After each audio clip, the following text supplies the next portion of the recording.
नमस्कार, देश प्रदेश में आपका स्वागत है। दिल्ली से मैं हूं रवीश रंजन शुक्ला और मुंबई से मेरी सहयोगी पूजा भारद्वाज हैं। सबसे पहले बात नोएडा के सेक्टर 100 की, जहां पर आवारा कुत्तों ने एक 8 महीने के बच्चे को काटा, जिससे उसकी मौत हो गई। सोसाइटी के लोगों का आरोप है कि नोएडा विकास प्राधिकरण से इस बाबत कई बार शिकायत की गई, लेकिन उन्होंने कोई ध्यान नहीं दिया। जबकि कुत्ते पालने वालों का कहना है कि पूरी गलती जो है वो परिवार वालों की है। देखिए ये रिपोर्ट।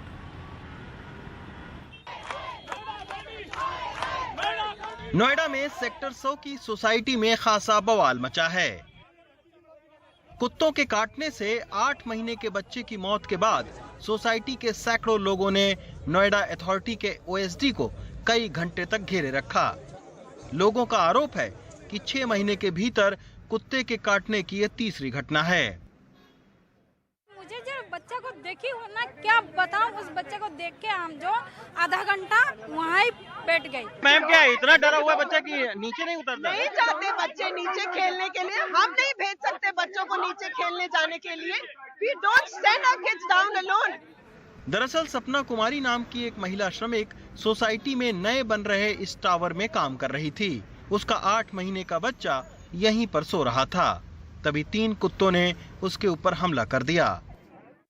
उनका जो बच्चा है उसको नींद आ गई, तो उन्होंने अपने बच्चे को इस जगह पर यहाँ पर उसको सुला दिया और इसके बाद में 3 जो आवारा कुत्ते हैं उन्होंने उसके ऊपर में हमला कर दिया। कुछ देर के बाद में जब बच्चे की चीख सुनाई दी, तब वो तुरंत यहाँ के जो श्रमिक हैं, सोसाइटी के जो लोग हैं, वो भागे हुए आए और उसके बाद में उन्होंने उन कुत्तों से उसको छुड़ाया बच्चे को तुरंत तकरीबन 4:30 से 5 बजे के बीच में वो सारे लोग हॉस्पिटल लेकर गए। लेकिन हॉस्पिटल में 2 बजे तक सर्जरी होने के बाद में उस मासूम बच्चे की जो है वो मौत हो जाती है। आवारा हो या पालतू, हाल के दिनों में कुत्तों के हमलों के कई डरावने वीडियो आने के बावजूद इस समस्या का कोई हल नहीं निकलता दिख रहा है। कुत्ते पालने वाले और कुत्तों को भगाने वाले लोगों के बीच इस मुद्दे पर आपस में ही खासा विरोध है। कुत्ता पालने वाले लोग खाना खिलाने को जायज ठहरा रहे हैं। उनका कहना है कि बच्चे की मौत कुत्ता काटने से नहीं, बल्कि माता पिता और कंस्ट्रक्शन कंपनी की लापरवाही से हुई है। ये कुत्ते काटने से नहीं हुई है, ये एक्सीडेंट हुई है। कैसे हुई है इसका जांच नहीं है। ये कुत्ता काटने से मौत नहीं हुई सर।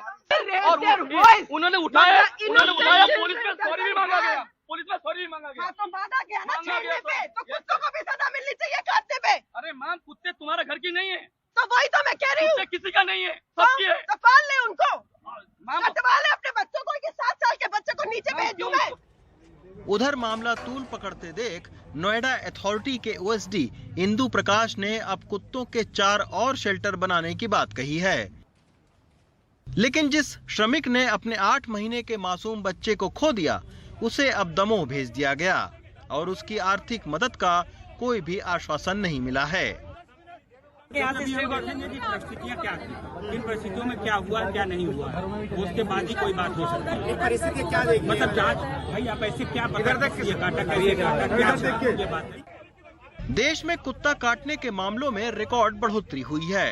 इस साल 6 महीने के भीतर 14 लाख से ज्यादा लोगों को कुत्तों ने काटा। वजह यह है कि पालतू कुत्तों से लेकर आवारा कुत्तों तक कोई स्पष्ट नीति नहीं है। नोएडा से अरविंद उत्तम के साथ रवीश रंजन शुक्ला, एनडीटीवी इंडिया। और अब आइए रुख करते हैं केदारनाथ का, जहां से आज बड़ी खबर आई। हेलीकॉप्टर यहां पर क्रैश हुआ, पायलट समेत 7 लोगों की जान चली गई। खराब मौसम की वजह से उत्तराखंड के गरुड़ चट्टी में यह हादसा हुआ। तस्वीरों के जरिए आप देख सकते हैं हादसे के समय की तस्वीरें हैं, जिसमें दिख रहा है कि किस तरह से बारिश हो रही है। हेलीकॉप्टर के क्रैश होने के बाद उसमें आग लग गई और आपको बता दें कि ये आर्यन कंपनी का हेलीकॉप्टर था जो क्रैश हुआ।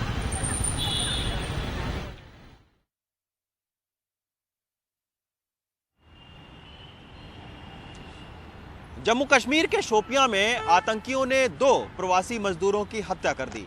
ये दोनों ही मजदूर उत्तर प्रदेश के कन्नौज के रहने वाले थे। दोनों मजदूरों की पहचान कन्नौज जिले के रामसागर और मोनिश कुमार के रूप में हुई है। पुलिस ने कहा है कि मामले में लश्कर-ए-तैयबा के हाइब्रिड आतंकियों को गिरफ्तार किया गया है। पुलिस सूत्रों के मुताबिक सोमवार की रात हमलावरों ने मजदूरों को तब निशाना बनाया जब वो घरों में सो रहे थे। पुलिस के मुताबिक आतंकियों ने पहले ग्रेनेड फेंका, उसके बाद उन पर ताबड़तोड़ गोलियां चलाईं। इसमें दोनों मजदूर घायल हो गए। पुलिस ने घटना के बाद में दोनों को हॉस्पिटल पहुंचाया, जहां दोनों की मौत हो गई। 3 दिन पहले ही शोपियां जिले में आतंकवादियों ने एक कश्मीरी पंडित को भी गोली मारकर हत्या कर दी थी।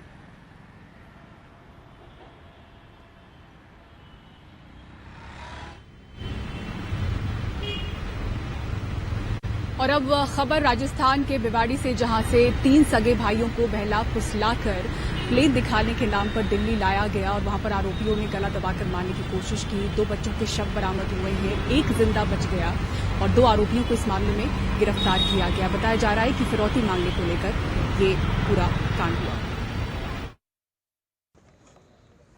दिल्ली के महरौली के इस जंगल में राजस्थान की भिवाड़ी पुलिस महावीर और मांझी को हिरासत में लेकर पहुंची है। उनकी निशानदेही पर 13 साल और 8 साल के 2 सगे भाइयों के शव बरामद हुए। हत्या का आरोप महावीर और मांझी पर है। राजस्थान पुलिस ने दिल्ली पुलिस के साथ इस जंगल में काफ़ी देर तक सर्च ऑपरेशन चलाया और हत्या से जुड़े सबूत तलाशे। सामने ये आरोपी है। राजस्थान पुलिस ने दोनों आरोपी गिरफ्तार कर लिए। आरोपियों ने बताया कि उन्होंने 15 अक्टूबर को ही बच्चों को दिल्ली के महरौली इलाके में जंगल में ले जाकर उनकी हत्या कर दी है। इसके बाद पुलिस, राजस्थान पुलिस की क्राइम ब्रांच और दिल्ली पुलिस यहां पर पहुंची। 3 बच्चों में से 2 बच्चों के शव बरामद हुए, जिनमें एक 13 साल का बच्चा था और एक 8 साल का। दोनों बच्चों के शव मिट्टी के नीचे दबे हुए थे। टेक्निकल आधार पर, नेसेसिटिव फुटेज एवं संदिग्ध व्यक्तियों से पूछताछ के आधार पर इस निष्कर्ष पर पहुंची कि 2 व्यक्ति जो इस घटना से में संलिप्त है, जिनसे सख्ती से पूछताछ की गई तो उन्होंने बताया कि उन तीनों बच्चों का अपहरण करके वो दिल्ली में महरौली जगह पर ले गए और वहाँ उनके द्वारा उन बच्चों के साथ में जो है उनकी हत्या कर दी है। ये ज्ञान सिंह और उनकी पत्नी हैं, जो मूल रूप से यूपी के कन्नौज के रहने वाले हैं, लेकिन भिवाड़ी में रहकर मजदूरी करते हैं। इनके मुताबिक 15 अक्टूबर को अचानक उनके 3 बच्चे गायब हो गए। तीनों भाइयों की उम्र 13 साल, 8 साल और 7 साल थी। ज्ञान सिंह ने इसकी शिकायत भिवाड़ी पुलिस में की। फिर अगले दिन उन्हें 10 लाख रुपए की फिरौती के लिए फोन आया। फोन आते ही जांच कर रही राजस्थान पुलिस ने महावीर और मांझी को पकड़ लिया। दोनों ने बताया कि 15 अक्टूबर को ही उन्होंने दिल्ली में तीनों भाइयों की हत्या कर दी थी। आरोपियों ने बताया कि एक एक कर बच्चों को टॉयलेट कराने के बहाने ले गए और उनका गला घोंटते गए।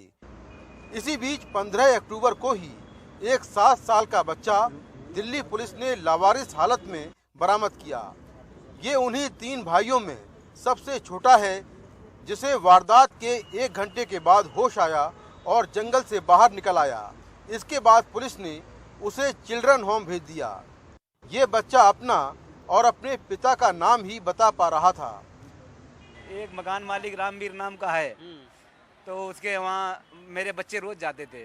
तो शुक्रवार वाले दिन 14 तारीख को उसने मेरे को मना किया, कहीं नहीं तो इसमें रूम ले ले और नहीं तो अपने बच्चे को मना कर ले।